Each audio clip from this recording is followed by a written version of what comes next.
नमस्कार, मेरा नाम है डॉक्टर पुरुष धवन और आज इस वीडियो में हम बात करने वाले हैं उन गलतियों के बारे में जो कि एक पैरालिसिस पेशेंट को गलती से भी नहीं करनी चाहिए। अक्सर पेशेंट आते हैं, क्लिनिक में बैठे होते हैं और उनके कुछ सवाल ऐसे होते हैं जिनका आंसर देना मेरे लिए भी मुश्किल हो जाता है। कभी-कभार पेशेंट पूछ बैठता है कि क्या मैं स्मोकिंग कर सकता हूँ? तो हमें बहुत मुश्किल से आंसर देना पड़ता है कि आप स्मोकिंग को छोड़ने की कोशिश कीजिए, क्योंकि स्मोकिंग छोड़ना आसान नहीं होता। बट अगर आप स्मोकिंग करते रहेंगे तो हो सकता है कि आपको दोबारा से पैरालिसिस का अटैक हो जाए। कारण क्या होता है कि जब हम कभी भी स्मोकिंग करते हैं तो बॉडी के अंदर जो हमारी आर्टरीज एंड वेन्स होती हैं उनके अंदर क्लॉटिंग होने के चांसेस बढ़ जाते हैं। निकोटीन की वजह से बीपी भी हाई रहता है और दोनों ही बड़े फैक्टर होते हैं जिसकी वजह से पैरालिसिस होने की चांसेस भी बढ़ जाते हैं। इसी वजह से जितने भी पैरालिसिस के पेशेंट होते हैं, अगर वो स्मोकिंग कर रहे हैं, चाहे वो बीड़ी पी रहे हो, चाहे वो सिगरेट पी रहे हो, आपको कोशिश करनी चाहिए इसे कम से कम करने की और पूरी तरह से बंद करने की। मैं आपको छोटा सा आइडिया देता हूँ कि आप क्या कर सकते हैं। क्योंकि जब भी आप स्मोक करते हैं, अगर स्मोक नहीं करते तो आपको तलब होती है। उस तलब को मिटाने के लिए जो मीठा होता है वो अच्छा काम करता है, क्योंकि हमारे ब्रेन को मीठा लेते ही बहुत अच्छा महसूस होना शुरू होता है, कुछ कुछ ऐसा जैसे निकोटीन के साथ होता है। तो अगर आपका मन कर रहा है तो आप एक टॉफी अपने मुंह में रख लेंगे तो आपकी जो तलब है सब कुछ टाइम के लिए वो मिट जाती है। इसी तरह से इलायची भी आप अपने मुंह में रख सकते हैं अगर आप डायबिटिक हैं, क्योंकि मीठा तो आप खा नहीं पाएंगे, बट इलायची का या फिर लौंग का प्रयोग कर कर अपनी तलब को कुछ टाइम के लिए आप सबसाइड कर सकते हैं। अब चलते हैं दूसरी सबसे बड़ी गलती के ऊपर। एक पैरालिसिस का पेशेंट दूसरी सबसे बड़ी गलती कर सकता है, वो है अल्कोहल का इंटेक। अल्कोहल जो होता है हमारे जब बॉडी में जाता है तो हमें अजीब सा फील होता है, हमारे ब्रेन में जाता है तो हमारे वो ब्रेन के अंदर इफेक्ट डालता है। अब जो हम अल्कोहल ले रहे हैं पैरालिसिस पेशेंट में, तो वहां पर क्या होता है कि जो ब्रेन में डेवलपमेंट होनी है ना वो स्लो डाउन हो जाती है, क्योंकि ब्रेन में ही नुकसान हुआ था, ब्रेन में ही क्लॉट आया था, ब्रेन में ही नस फटी थी, ब्रेन का ही टिश्यू नुकसान में उठा आया था। तो अगर किसी भी रीजन से इस ब्रेन को दिक्कत होगी तो हमारे जो इंप्रूवमेंट आ रही है हाथ पैर में वो कहीं ना कहीं बंद हो जाती है या फिर बहुत स्लो डाउन हो जाती है। तो दूसरी गलती आपने बिल्कुल भी ये नहीं करनी कि आपने अल्कोहल का इनटेक करना है। अब चलते हैं तीसरी सबसे बड़ी गलती के ऊपर जो कि हमें देखने को मिलती है। पैरालिसिस पेशेंट को पता है कि उसे पैरालिसिस क्यों हुआ था, उसे पता होता है कि मेरा बीपी बढ़ा था तो मेरा ब्रेन हैमरेज हुआ, या फिर वो क्लॉट आया था जिसकी वजह से उसे दिक्कत हुई।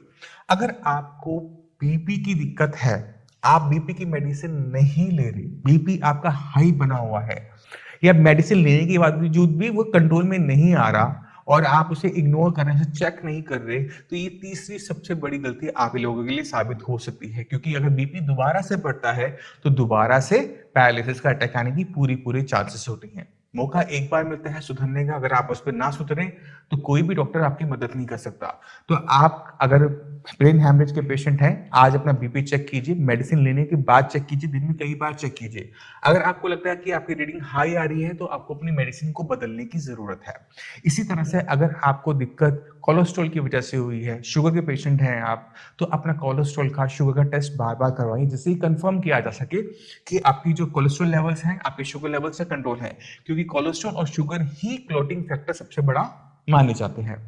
इन्हें कंट्रोल में रखना जरूरी है। इसके लिए चाहे आपको अपनी मेडिसिन की मात्रा बढ़ानी पड़े, मेडिसिन बदलनी पड़े, डॉक्टर के पास बार बार जाना पड़े, पर ये काम आपको करना ही पड़ेगा दोबारा लकवे से बचने के लिए। चौथी सबसे बड़ी मिस्टेक एक पैरालिसिस का पेशेंट क्या कर सकता है, वो है खाने में बहुत ज्यादा बदलाव कर देना।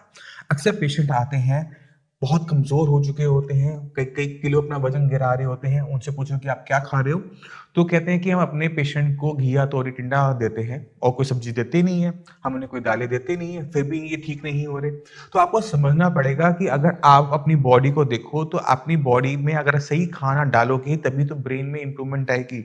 अगर खाने में आप सिर्फ घिया तोरी टिंडा 3 सब्जियां उबाल के दोगे, उससे वेट लॉस हो रहा है, बॉडी में कमजोरी आ रही है, तो ऐसा पेशेंट के ब्रेन में भी एनर्जी नहीं जा रही, ना कि पेशेंट के पास इतनी एनर्जी होती है कि वो एक्सरसाइज कर सके। पेशेंट को गुस्सा बहुत ज्यादा आना शुरू हो जाता है क्योंकि उसकी बॉडी की एनर्जी रिक्वायरमेंट पूरी नहीं हो रही, बॉडी वीक होना शुरू हो जाती है। तो ये गलती आपने नहीं करनी। पेशेंट को आपने देना है बैलेंस डाइट। खाने के अंदर सब कुछ होना चाहिए, उसमें वेजिटेबल्स होनी चाहिए, उसमें फ्रूट्स होने चाहिए, उसमें आप राइस दो, उसमें आप चपाती दो, उसके अंदर थोड़ा सा एग्स दो, दालें हो गई, फिश हो गई, चिकन हो गया, क्योंकि जितना अच्छा खाना पेशेंट इंटेक करेगा बॉडी में उतनी ही एनर्जी होगी एक्सरसाइज करने के लिए। आपने किसी भी तरीके से बॉडी को वीक नहीं होने देना होता। अगर पेशेंट की बॉडी वीक होती चली जाएगी, पेशेंट पूरी तरह से बेड रिडन होना शुरू कर देगा और पेशेंट को ठीक करना इम्पॉसिबल हो जाएगा। इसके बाद चलते हैं अपनी फिफ्थ सबसे बड़ी मिस्टेक के ऊपर, वो है एक्सरसाइज को ना समझना।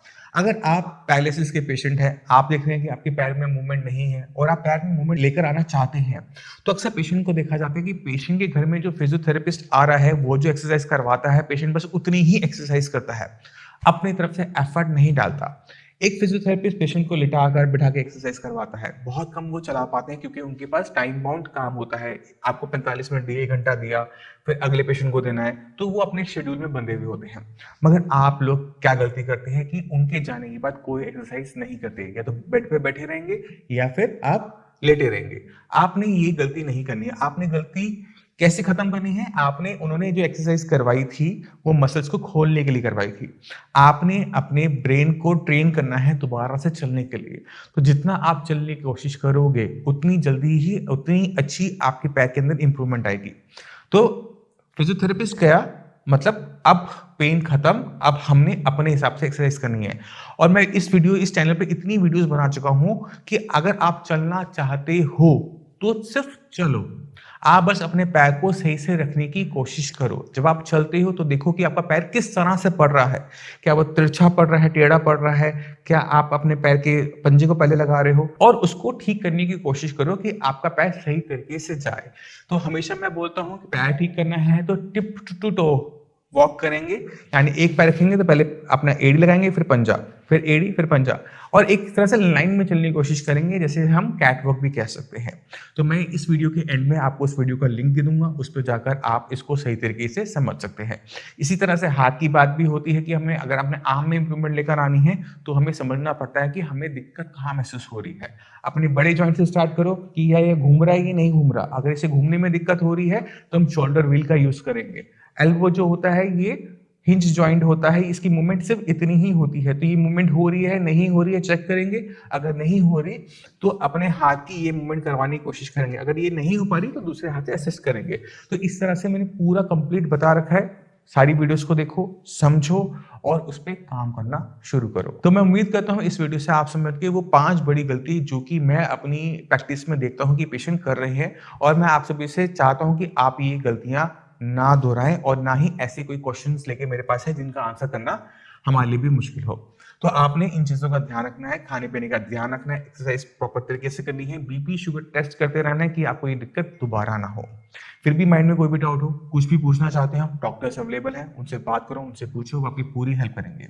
अब इसी के साथ आप सभी से मैं चलने की आज्ञा चाहूंगा। मिलते हैं अगली वीडियो में, तब तक के लिए नमस्कार।